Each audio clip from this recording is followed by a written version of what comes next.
Hey everyone, and welcome back to my kitchen. Today, we're making the ultimate comfort food, a classic pot roast with tender carrots and potatoes.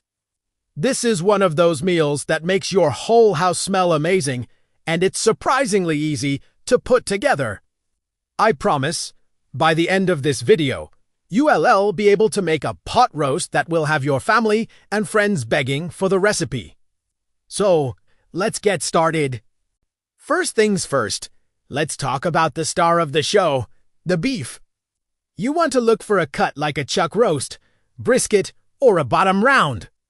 These cuts have a good amount of connective tissue that breaks down during the long, slow cooking process, making the meat incredibly tender and flavorful. For today's recipe, I'm using a beautiful 3-pound chuck roast. Look at that marbling. That's where all the flavor lives. Before we do anything else, we need to pat it completely dry with paper towels. This is a super important step because a dry surface is key to getting a perfect golden brown sear. A wet roast will just steam in the pot, and we definitely don't want that. Next, it's time to season our roast generously. Don't be shy here. We're using a simple but effective mix of coarse salt and freshly ground black pepper. I like to press the seasoning into the meat to make sure it really sticks. Make sure you get all the sides, including the edges. This initial seasoning builds the first layer of flavor, so it's a crucial step. Now, let's move over to the stove. We're going to use a large Dutch oven or a heavy-bottomed pot. You want something that can go from the stovetop straight into the oven. Add a couple of tablespoons of a neutral oil, like canola or vegetable oil, and get it shimmering hot over medium-high heat. You'll know it's ready when you see little ripples in the oil. Carefully place your seasoned roast into the hot pot. You should hear a loud, satisfying sizzle. That's the sound of flavor being created. We want to sear the roast on all sides, letting it develop a deep, dark brown crust. This will take about 3 to 4 minutes per side. This process, called the Maillard reaction, is what gives the pot roast its rich, complex flavor. Don't rush this step. That beautiful crust is non-negotiable for a truly great pot roast. Once your roast is beautifully seared all over, take it out of the pot and set it aside on a plate for a moment. Now, look at all those brown bits stuck to the bottom of the pot. That's cold fond, and it is pure gold. Do not clean that out. We're going to use it. Reduce the heat to medium and toss in 1 large yellow onion, roughly chopped. We'll also add a couple of stalks of celery, also chopped, and about 4 to 5 cloves of minced garlic. Salt these aromatics for about 5 to 7 minutes, stirring occasionally until they're soft and fragrant. The moisture from the vegetables will help you scrape up all that delicious fond from the bottom of the pot with a wooden spoon. This process is called deglazing, and it's where so much of the gravy's flavor comes from. Now for the liquid.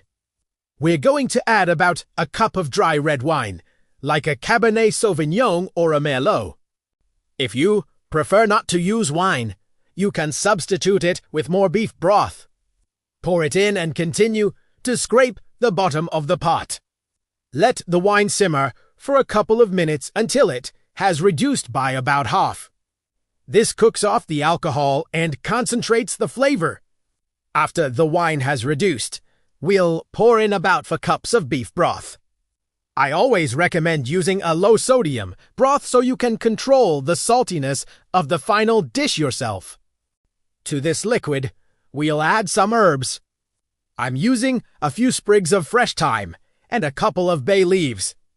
These will infuse the broth with a wonderful, earthy aroma as it cooks. Finally, let's add a tablespoon of tomato paste for a little bit of richness and depth. Give everything a good stir to combine. It's time to return our seared roast to the pot. Nestle it down into the liquid. The liquid should come about halfway up the sides of the roast. We don't want to submerge it completely. Bring the whole thing to a gentle simmer on the stovetop. Once it's simmering, put the lid on, and we're ready for the oven. Your oven should be preheated to 325 degrees Fahrenheit, or about 165 degrees Celsius. Place the pot, with the lid on, into the preheated oven. Now comes the easy part. We wait. We're going to let this cook for about 2 hours. This long, slow cooking time is what will make the meat fall apart tender. After 2 hours, it's time to add our vegetables. I'm using about 1.5 pounds of baby potatoes, which I've left whole, and about 1 pound of carrots, peeled and cut into large, 2-inch chunks. It's important to cut the vegetables into large pieces so they do, and turn to mush during the rest of the cooking time. Carefully take the pot out of the oven, remove the lid, and add the carrots and potatoes, tucking them into the liquid around the roast. Put the lid back on and return the pot to the oven for another 1 to 2 hours. You'll know it's done when the meat is fork tender, meaning you can easily shred it. With a forehand, the vegetables are soft. The total cooking time will be around 3 to 4 hours, depending on the size and cut of your roast. Once the pot roast is perfectly tender, carefully remove the pot from the oven. Transfer the roast and the vegetables to a large serving platter. Look at how juicy and incredible that looks. Tent it with foil to keep it warm while we make the gravy.